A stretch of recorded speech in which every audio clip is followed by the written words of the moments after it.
Safety is not just the sole responsibility of government, it's a shared responsibility. It is a responsibility that in our form of government, our democracy that we are privileged to live in, that we accept certain limitations on our freedoms in exchange for the greater benefit of everybody. And we entrust in our police forces the obligation to enforce those limitations, the laws, the rules, the regulations.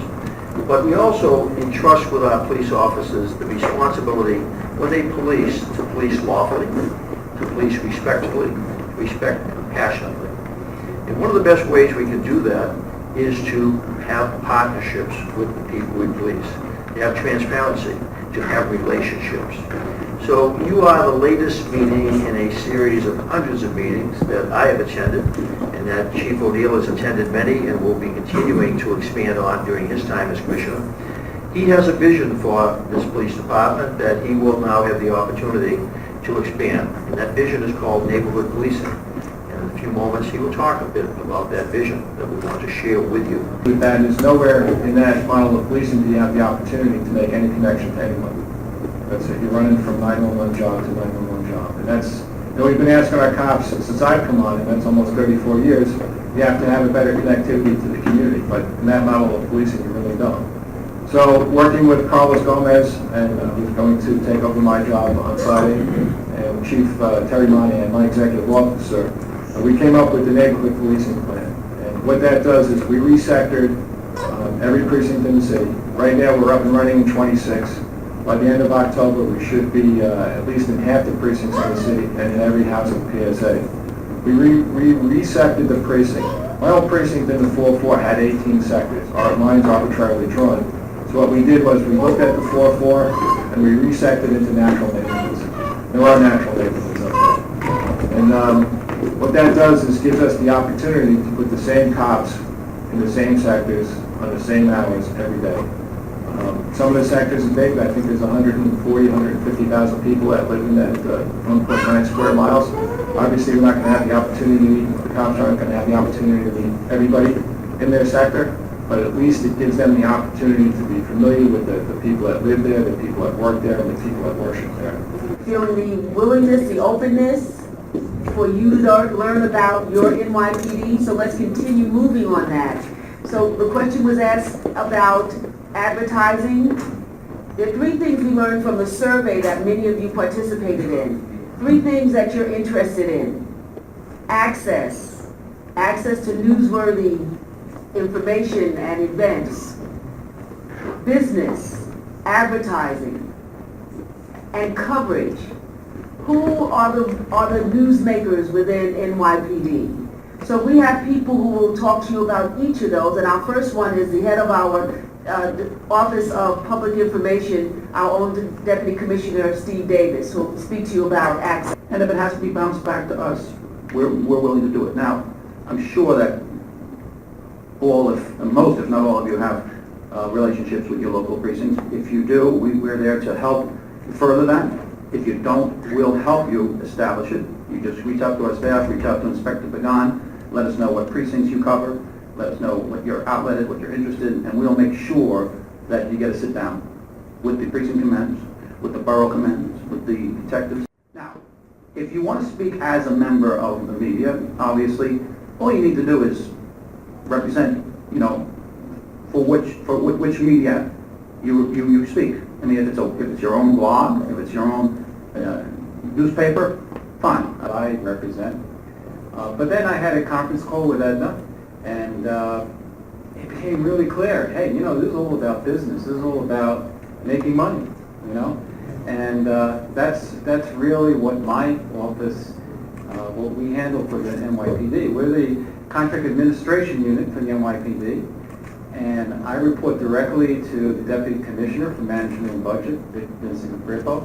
I've been in business for at least 1 year, and at least 51% owned by, operated and controlled by a woman or a member of a recognized minority group. Also, you must be located in New York City or the surrounding counties or have a substantial business presence in New York City. You can apply online, www.nyc.gov, certified online. You can actually call a help desk. If you have any questions, on how to become city certified, please call me. I'll be at the end with my card. And also, if you have any questions on the program and all the changes that we have here at the NYPD to improve our utilization for MWBs, please feel free to contact me. Traditional advertising is something we also want to be able to do because we want to touch those parents. We want to touch those non-traditional families that really advise their loved ones and their friends to come into a career in law enforcement. So we are moving very quickly toward a new campaign, a new and improved way of recruiting. And I don't know if I have time, but if there are any questions in the audience, I will surely, after. Okay, so I look forward to dealing with all of you. I have my card, I'll make sure I give it to you and we can be in contact. So thank you very much. We are the largest police department in the U.S. I know outside of the U.S. there are police departments that are bigger, but in the U.S. we are the largest. And being that we're the largest, we're part of a city that's the largest melting pot in all of the U.S., 8.5 million people, several other million that come and visit, work. And because of that, we have every single ethnicity, religion, everybody here all living together and working together and worshiping together. And one of the things is that we as a department, we learn. We learn from our mistakes, we learn from our achievements, and then we build on that. Going back to the Manhattan District Attorney's Office, we've gotten a lot of funding to increase our technology. Every officer has a smartphone with a phone number. Every officer is able to get data in real time, sometimes faster than they get it from the dispatcher. And that causes and helps the officers respond a lot faster. My name is Sergeant Murad. I work for the New York City Police Department. I'm also the second vice president of the Mideast and Turkic Society. This event today, led by Commissioner Bratton, was to introduce media from several cultural backgrounds into the police department. I like the upcoming police commissioner, Commissioner O'Neill. He said this is about complete transparency, how we need the community, how the police department needs the community more and more every day, and how the future of police work is going to be working hand in hand with different communities in the New York City area. It's quite an hour as to what the Mideast and Turkic Society is doing.